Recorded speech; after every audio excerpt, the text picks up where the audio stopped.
In the tender embrace of dawn, where the first light kisses the leaves with a golden hue, there lies a truth so simple yet so often overlooked. Life, in its raw and unfiltered essence, is a miracle.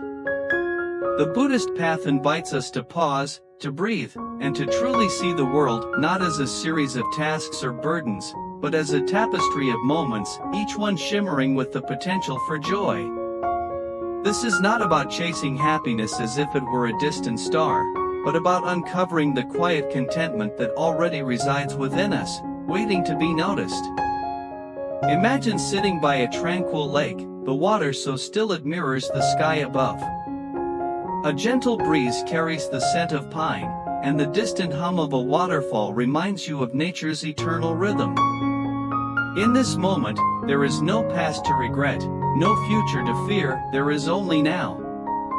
This is the heart of Buddhist wisdom. The practice of mindfulness, of being fully present in the moment, allows us to fall in love with our lives again. It's a love that doesn't demand perfection or grand achievements. It's a love that blooms in the ordinary, in the way the sunlight dances on the water, or in the warmth of your own breath as it flows in and out. The Buddha taught that suffering arises from clinging to desires, to fears, to the illusion of control. When we let go of this clinging, we create space for peace. This doesn't mean we abandon our responsibilities or dreams. Rather, we approach them with a lightness, a sense of curiosity, and a deep appreciation for the journey itself. To love your life is to see it as a river ever flowing, ever changing, and beautiful in its impermanence. One of the most profound teachings of Buddhism is the art of letting go. We often hold so tightly to our ideas of how life should be that we miss the beauty of how it is.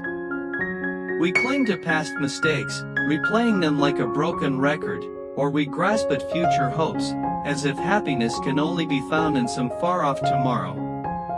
But what if the key to loving your life lies in releasing these burdens, in allowing yourself to be free? Picture a leaf falling from a tree in autumn. It doesn't fight the wind or cling to the branch in desperation. It simply lets go, trusting the air to carry it where it needs to be. In the same way, Buddhism encourages us to release our attachments, not out of apathy, but out of trust in life's natural flow. When we stop resisting the present moment, we open ourselves to a deeper kind of love, a love that accepts life as it unfolds, with all its imperfections and uncertainties. This practice begins with small steps. Notice when your mind clings to a thought, a worry about work, a regret about a conversation, a longing for something you don't have. Acknowledge the thought with kindness, as you would a child who's upset, and then gently let it go.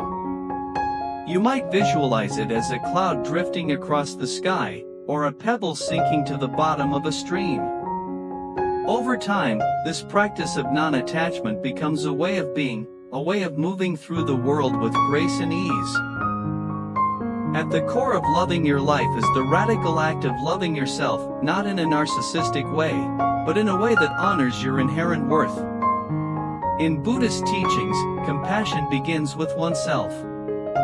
The metta practice, or loving-kindness meditation, is a beautiful way to cultivate this self-compassion. It starts with a simple phrase, "May I be happy.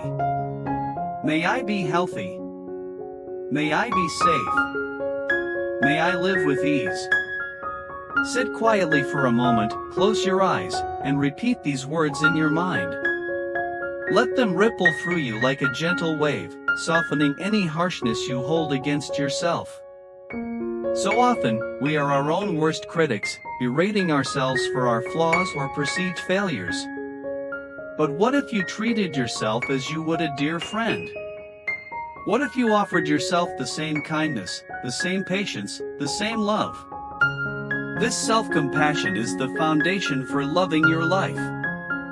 When you are at peace with yourself, you begin to see the world through a softer lens. The morning coffee tastes richer, the laughter of a child feels more joyful, and even the challenges of the day become opportunities for growth rather than sources of stress. In the Buddhist view, every moment is a chance to practice love for yourself, for others, and for the very act of being alive. Buddhism teaches that nothing exists in isolation. We are all interconnected, woven together in a vast web of life. The air you breathe was once the breath of a tree, the water you drink has traveled through rivers and clouds, the food you eat was nourished by the sun and the earth. To love your life is to recognize this interdependence, to feel the threads that connect you to all beings. Take a moment to look around you. The chair you sit on was crafted by someone's hands. The clothes you wear were made from fibers grown in a field somewhere far away. Even the thoughts in your mind were shaped by the words of others, teachers, friends, books. When you see life through this lens of interconnection, gratitude naturally arises. You begin to feel a deep sense of belonging, a quiet joy in being part of something greater than yourself. This interconnectedness also calls us to practice compassion for others. In Buddhism, the bodhisattva ideal is one who seeks enlightenment not just for themselves, but for the benefit of all beings. You don't need to be a monk or a saint to embody this ideal. Simply smiling at a stranger, listening deeply to a friend, or offering a kind word can ripple outward, touching lives in ways you may never see. When you live with this awareness, your life becomes a gift, not just to yourself, but to the world. One of the most liberating teachings of Buddhism is the truth of impermanence. Everything changes, the seasons, our bodies, our relationships, our thoughts. We often resist this truth, clinging to moments of happiness as if they could last forever, or fearing moments of pain as if they'll never end. But when we embrace impermanence, we find a strange and beautiful freedom. Think of a sunset. Its colors are breathtaking, blazing oranges, soft pinks, deep purples, but they only last for a fleeting moment before the sky darkens. If you cling to the sunset, desperate for it to stay, you'll miss the stars that emerge in its place. Loving your life means appreciating each moment for what it is, without trying to hold on too tightly. It means trusting that even in the darkest nights, dawn will come again. This acceptance of impermanence allows us to live more fully in the present. It reminds us that every joy, every sorrow, every breath is precious precisely because it won't last. When you live with this awareness, even the simplest things, a warm cup of tea, the sound of rain, the feel of grass beneath your feet, become sources of wonder.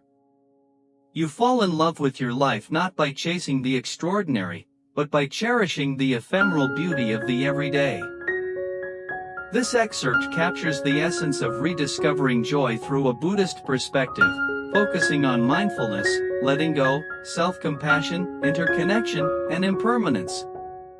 To expand this into a 12,000-word piece, additional chapters could explore practical meditation techniques, stories of transformation, deeper dives into Buddhist sutras, and reflections on applying these principles in daily life.